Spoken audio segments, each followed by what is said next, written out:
Well, God bless you. Welcome to another broadcast and taping of the Brinson Institute. You that are watching and listening to us by radio, we're just again excited about what God is doing in this season. I'm sure you have listened to our other broadcasts of this month and you are excited about this is your transitional season. This is your new beginning. This is your new year. God is moving you from one place to another. And some of you are entering into a new project in life, a new project, a new sensitivity, a sensitivity that you've always had. But now God said, now let's do something about that. And let's kind of begin to see yourselves moving into a new ministry or a new project, a new idea, a new concept, which is going to involve others. And at the same time, is going to involve you working within the system that you're in. I want to take some time out and do a little teaching today. Normally we have guests and, sometime, but, some have challenged me and say, Apostle Brinson, Dr. Brinson, we want you to at least every now and then drop a teaching in. And so today I want to, in keeping with where we are, for some of you, this is the Yuletide season. It's the season of giving and exchange. As one author says, Jesus is the reason for the Christmas season. For us, this is a season we have, I guess, rubber stamped this teaching to be December 2017 going on 18. But no matter what year that you are watching this teaching, I'm sure this teaching will continue to ring and be important to you in your lives and give you challenge. I want to take a look at Nehemiah today. I want to take a look at Nehemiah centered around his assignment, his purpose, the complications of his call, and also some principles of leadership. Within Nehemiah, we see a leader. In Nehemiah, we see a servant. Within Nehemiah, we see some prophetic things going on in his life and his relationship to coordinate and lead others and bring them into a newness of a project, of something that God had given him the strength and his trust in them. So I want to take a look at Nehemiah. You that have your Bibles, if we would look in Bibles, I've got some of my notes here to just look at so that I can stay focused. But if we look at Nehemiah, the book of Nehemiah, and I want to look at the second chapter of the book of Nehemiah today. And I want to pull some things. The story of Nehemiah, as you know it, Nehemiah was a king's cupbearer. And as a king's cupbearer, he had to have some sense of trustworthiness and character to be in the presence of the king. One of the things I think that's important as God began to use us and look at some principles of leadership, that we must always understand that character is key to anything we do. I put some notes to myself, so I will be from time to time looking down, referring to my notes, but character is key. A lot of us don't understand that character comes out of the capacity of a person to have trust in you. And it comes out of trust and credibility. And a lot of us, wow, we need to work on our character. We're not faithful. We're not committed. We say one thing and do another. And sometimes it's hard for some of us who God has given certain things to do. And we like to get into these big projects and stuff. And yet our character, it's just wow. Our character is just wow. So, what character, let me say that trust and credibility within your character is built through time. And the character is built through time of being faithful.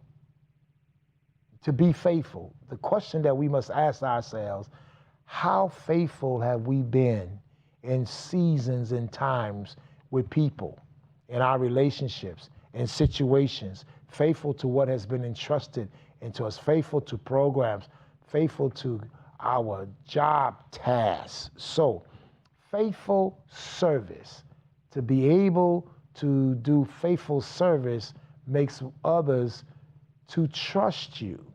So your level of trust and credibility is directly related to your capacity to prove to be faithful in your service. We need to take a look at that. Nehemiah helps us see that. And so the book of Nehemiah kind of reveals to us a man of high integrity and character, that he could be the king's cupbearer. The king's cupbearer, the one that was in the presence of the king, that also pressed the grapes and the wine of the king. And it was something about the qualifications of a cupbearer. A cupbearer was not to be able to show emotions.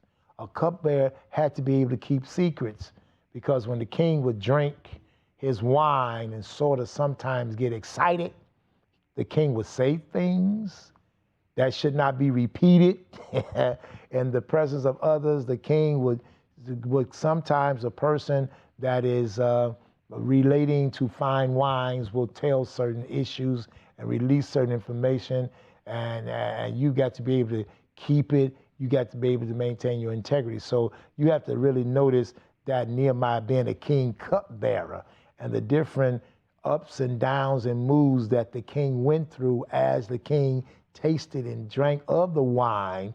His job was to taste the wine first to make sure nobody poisoned the king, but to make sure that the wine was good. So while the king drank wine, I'm sure that the king would go through his emotions of sometimes talking about things, saying things, sometimes not being so much filled with sobriety and sober. As we say, a drunk man's thoughts, a drunk man's words is a sober man's thoughts. People say things sometimes when they full of it, And so if you're a cupbearer, you got to know how to measure it. So his integrity and his character and his trustworthiness of the king granted him favor as a leader among his people and a leader in the system of the king. So what we have to understand is and when God gives us a project and he gives us an assignment, we have some leadership capacities. And even when we look at an apostolic prophetic paradigm, that God calls many of us to work within the systems of this world. The kingdom of our God is found and developed in the systems. So in the midst of the world's kingdoms, thy kingdom come. The kingdom of God comes into the kingdom of the world. Our job is to implement kingdom in kingdoms. So therefore, if we look at the systems that we're in, and God has called you to new projects, to new beings, to new things, that you sometimes, God will say, I need you to stay in the system. I need you to be a light in the system. I need you to learn the system, stay in the system, and work the system for my glory. Sometimes people are caught by systematic issues, and certain systems and institutions cause certain pain. But if we run out of the systems, then who will sit in the systems to cause systems to change? So we're in the world, but not of the world, but God calls us to be a light in the world. So we go into the system and light it up. So we have to have a sense of credibility, a sense of character. And so therefore, we must be able to understand, because see, character develops over time. As we grow through struggles, through hardships, through pain, through disappointment, through gladness, through sorrow, our character is developed. Trustworthiness and credibility is developed through time. And so if we're going to be a good leader, if we're going to work projects for the kingdom, we have to begin to take a look at our character, one's character. And then as we look at that, my challenge is, how do we then, within the system, for those of us who work within systems, institutions are developed to transport and to keep and to process ideas and also means of activity. So if I'm going to do something, if I'm going to have something, if I'm going to want something to grow and be successful in my thought process, I begin to put it into an institution and I institutionalize it so that it has resources and connections. It has all kinds of modalities to make that idea or concept work, because I've institutionalized it with people. I put it in place or places, and I have things that is attached to that, so it becomes institutionalized. So therefore, if I'm going to work inside a system, Nehemiah learned as the king's cupbearer that he had to work within the system. And so even if we look even in the Old Testament at certain heroes of the faith, they learn how to work within the system. Think of Esther. She had to learn how to work within the system, even and go through the process of what it means to be married to the king. Go read the book of Esther and see the things she had to do and did. She didn't complain. She had to learn how to work within the system. Esther, Ezra, Nehemiah, Jacob had to learn how to work within the system. And out of the system, God used him. Some of you all, God wants to use in new dynamic ways, but he don't want you to run out the system. He wants you to stay in the system, because there are others who have been victimized by the system, or the influence of other system can change their life, their circumstance, and their situation. And you are that key person in the system that God says, I need you to be a leader. And I need you to stay in the system, to work the system, so that because of your integrity and character in the system, I'm going to allow you to use some of the goods of the system to work systematically and helping others. Have you thought about that? Instead of running away to stay, I'm talking to somebody. Your job, your situation, your circumstance, because it's hard. But look at the value what value do you bring to where you are? And how can you be a better help and influence inside rather than outside beating up on inside? Some of us have to stay within the system. So we as ministers and servants of the gospel, we must learn that principle that some of us, God has called to live and stay within the system, to stay within the culture.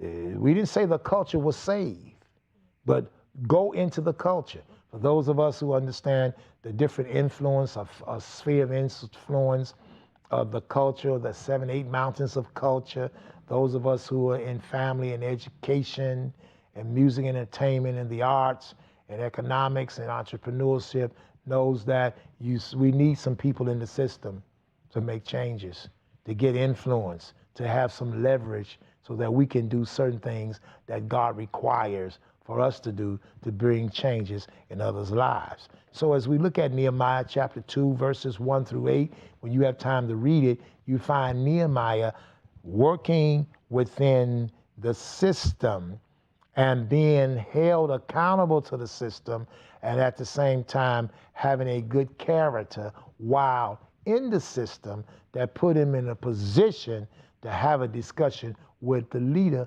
or the head of the system, in this case, the king. King Artaxerxes. He was the cupbearer. He was in the system. But he had trustworthiness and self-control in the midst of his pain and his frustration. In the midst of the project and idea that he had in his heart, he learned how to work the system to his advantage by keeping his character good and learning the kinds of things he needed to do as a leader that stood in the position to be able to use his influence to get some things done. Develop a relationship with those that were in power, to be able to leverage influence by working as a leader, yet in the system. God calls some of us and some of you, wherever you are, to work in that system. And so as we look at Nehemiah, we see that was important, that Nehemiah worked in the system. Now, when you work in the system, you have to bathe your activity in prayer. You've got to be able to pray. You've got to be able to also have connections both in the system and outside of the system. So if you read Nehemiah, and you read Nehemiah chapter 1, verses 4 through 11, you see that there were others. When I look at Nehemiah chapter 1, verses 4 through 11, it was others that he had to understand that you're in the system. Don't think you're better than everybody else.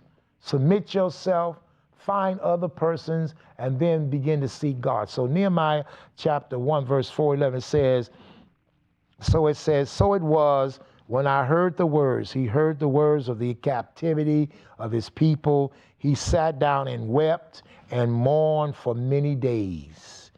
He was fasting and praying before God.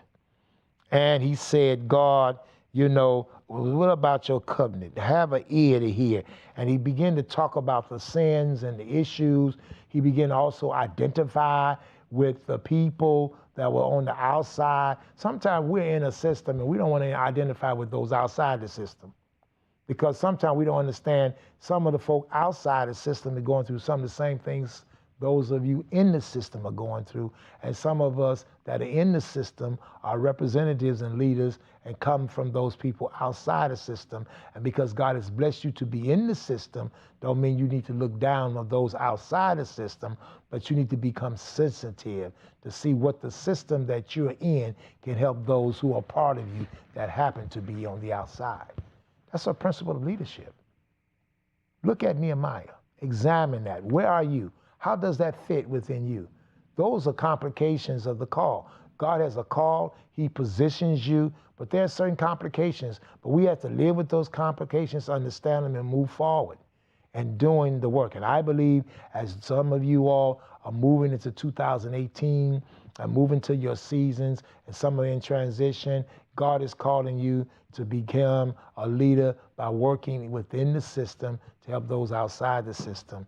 And how do we work together within the system, both in and out? So look at Nehemiah. So as we look at that, I saw that, well, we have to begin to have a sense of credibility. We have to have a sense of character. We must learn how to work inside the system. And then while we're working inside the system, we have to always don't forget prayer. We've got to seek God's power and presence in prayer throughout our work. God, give me the power. God, help me. Thank you for my grace. Thank you for the grace that you've given me. And that if I'm going to accomplish God's work and power, then I have to understand that my prayer for him to give me the power and understanding is essential to perform the work assignment while in the system.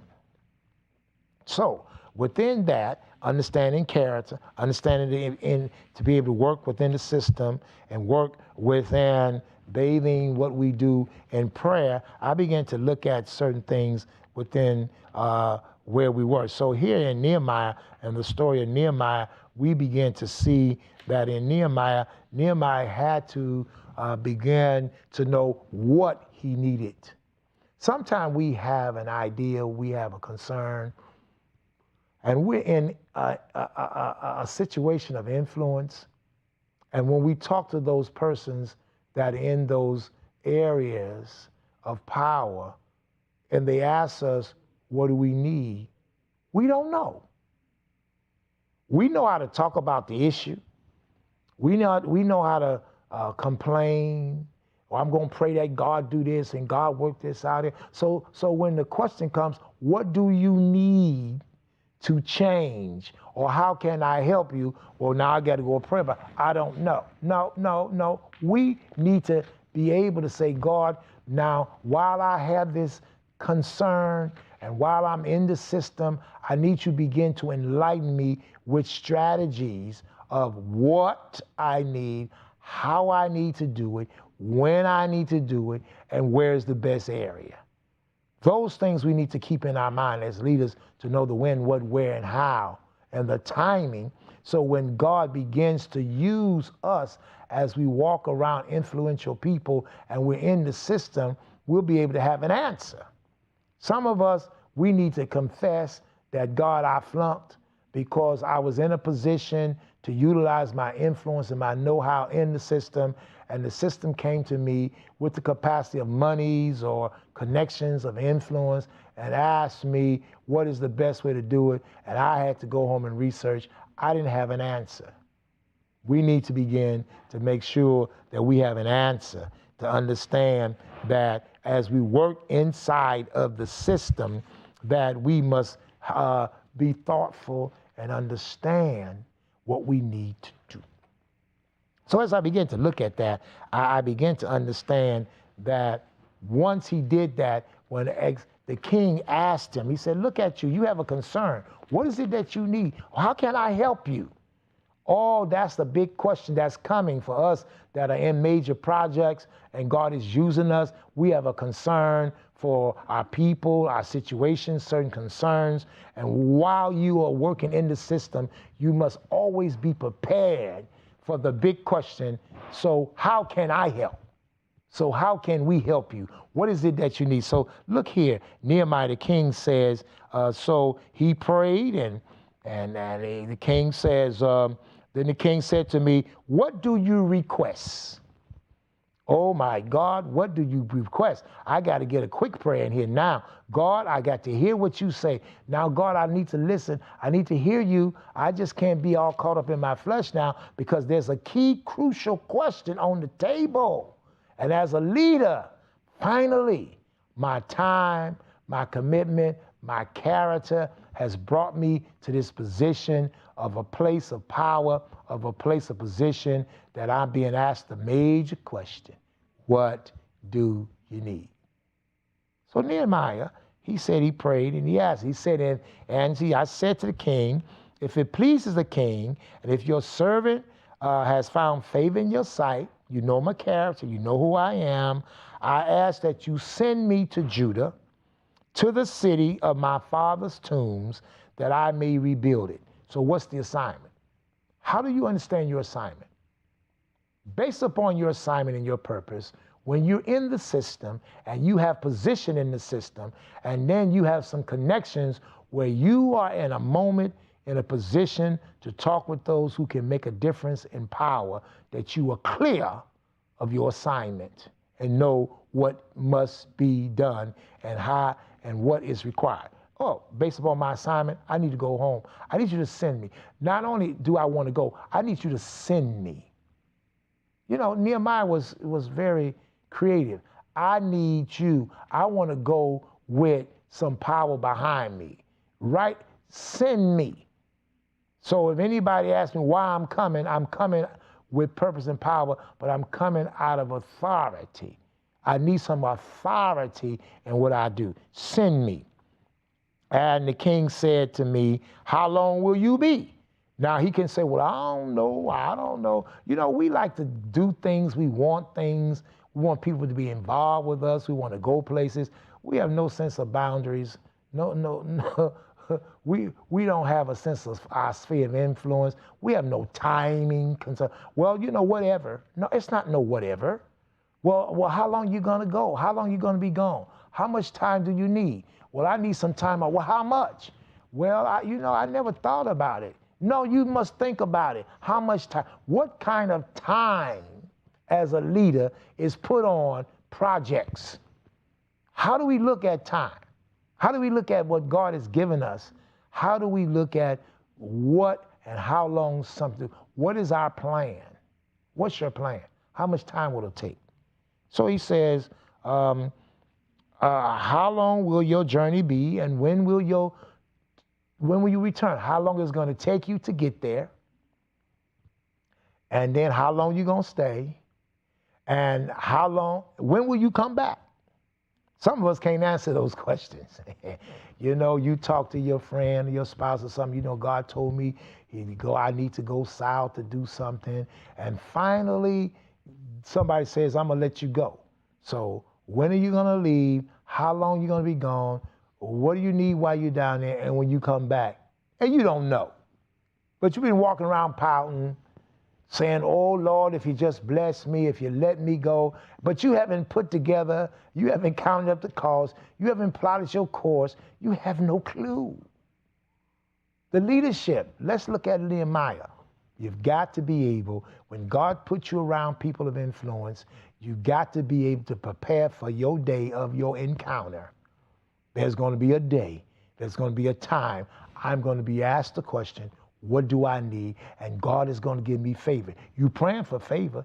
You praying that God give you favor. You praying that God open up your understanding. You praying that God touch that person's heart, touch that resource's heart. And when the heart has been touched and the time has come and the answers, the questions are being answered, you don't have, the questions are being asked rather, you don't have an answer. Look at Nehemiah. He had an answer. He was ready. He said, I need to go. Let us be given me. So as I go, I don't be stopped along the way. He had already understood where he had to go. What I need some toll. I need you to give me some toll booth money. I'm going to take I need an iPass. In fact, just give me I've got to travel. I'm going on this highway. I got to pay a lot of tolls, so I need some resource. So maybe I just need an iPass. Give me an iPass. Give me one of those things, the controllers that I could put in my car so I could just pass on through, don't have to stop, don't have to ask no questions, don't have to check with this, don't have to check with that. I need to know what are my checkpoints and my stop points along the way, and how do I get them cleared before I leave?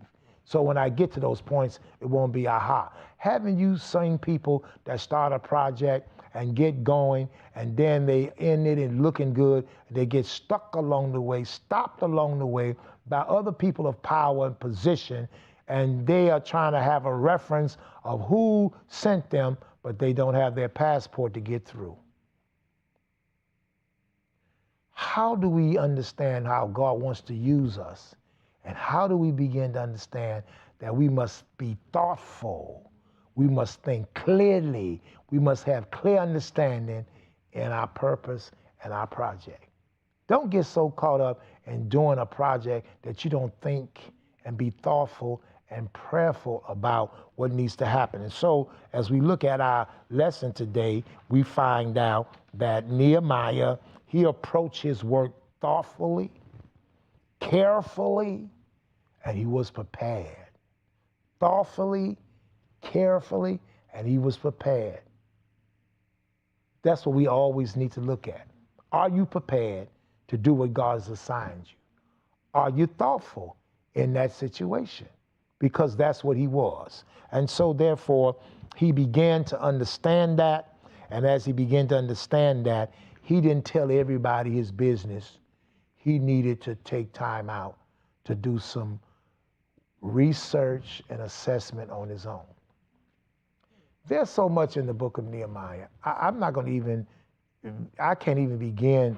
As I begin to look at Nehemiah, I found 12 principles. You may be able to find more than that. I just wanted to get you started. So let's go and read Nehemiah. Go read the book of Nehemiah, in fact, chapters 1 and 2, and begin to see exactly what you find. Now, I just got to verse 11, and it's time, my time is already up and ended. So I want you to continue this Bible study on your own.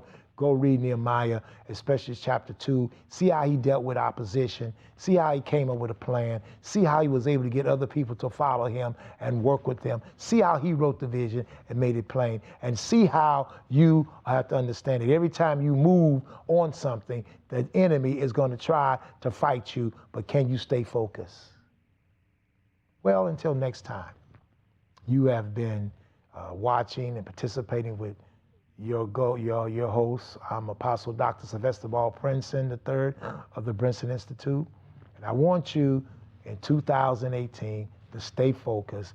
As a leader, remember, it is important to get others to work with you, and it's important to hear what God is saying in times like these. Until next time, shalom.